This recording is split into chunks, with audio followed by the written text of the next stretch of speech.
students, welcome to today's class. This is Sushmita Nath welcoming you to Science with Sushmita. Today we will discuss some new concepts of science. Come, let us start. Today we will discuss image formation by spherical mirrors. Before we start, let us understand some terms used in the study of spherical mirrors. Center of curvature, which is denoted by capital C. It is the center of the sphere of which the mirror is a part. Radius of curvature, it is the radius of sphere of which the mirror is a part. Pole, it is the center, exact center of the spherical mirror and is denoted by capital P. Principal axis, it is the straight line passing through the center of curvature and the pole.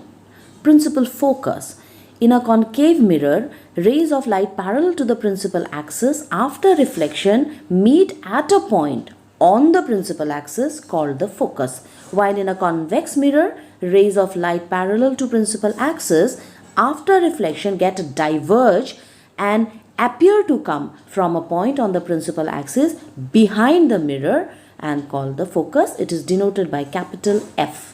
Focal length, denoted by small f. It is the distance between the pole and the principal focus, and in a spherical mirror the radius of curvature is twice the focal length, or we can say focal length is half the radius of curvature.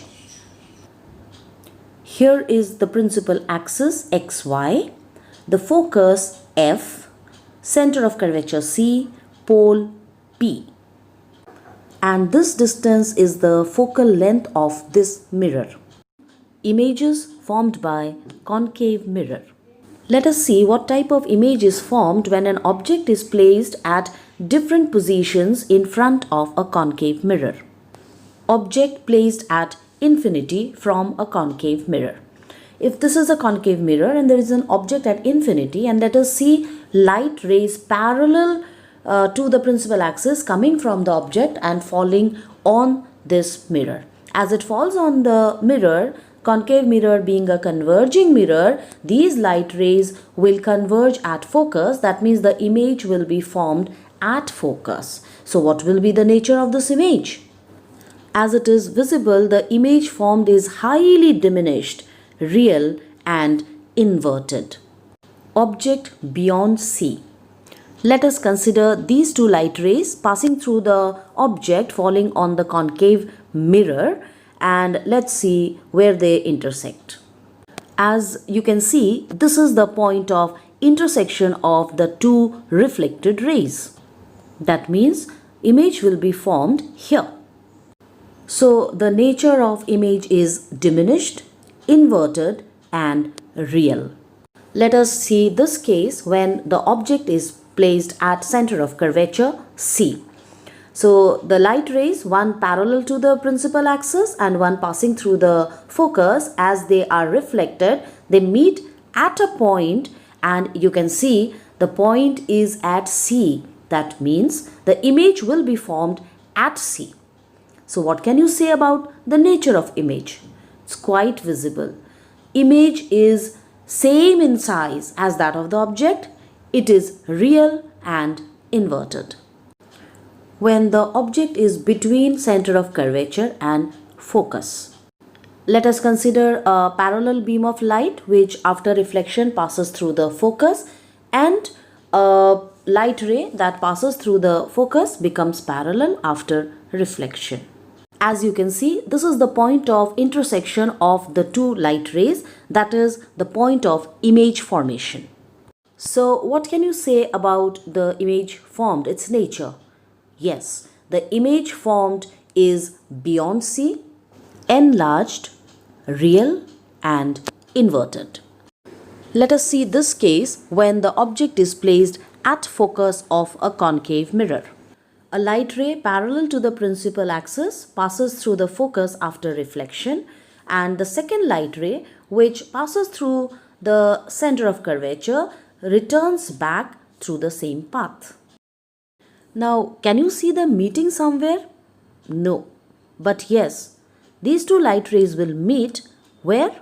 At infinity. So what can we say about the nature of image?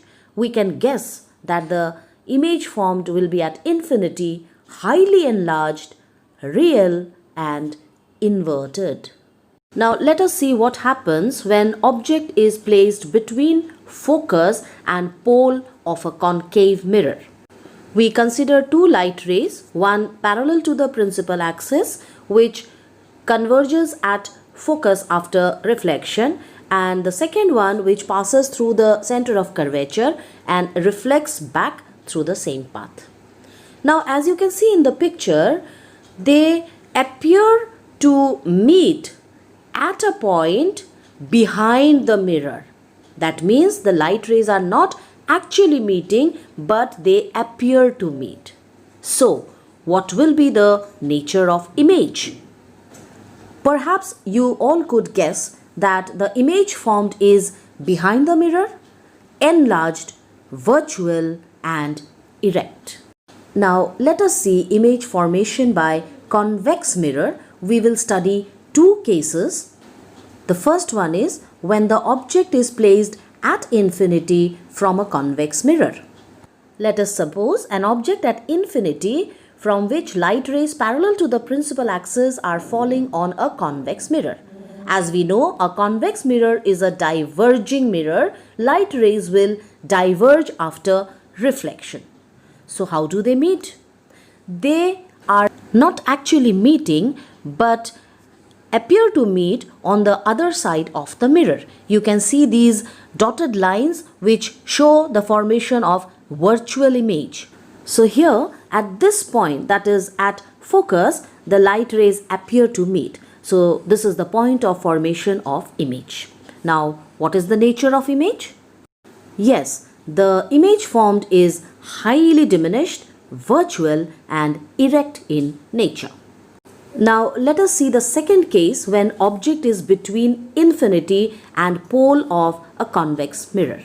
We consider two light rays, one parallel to the principal axis and the other that passes through the center of curvature.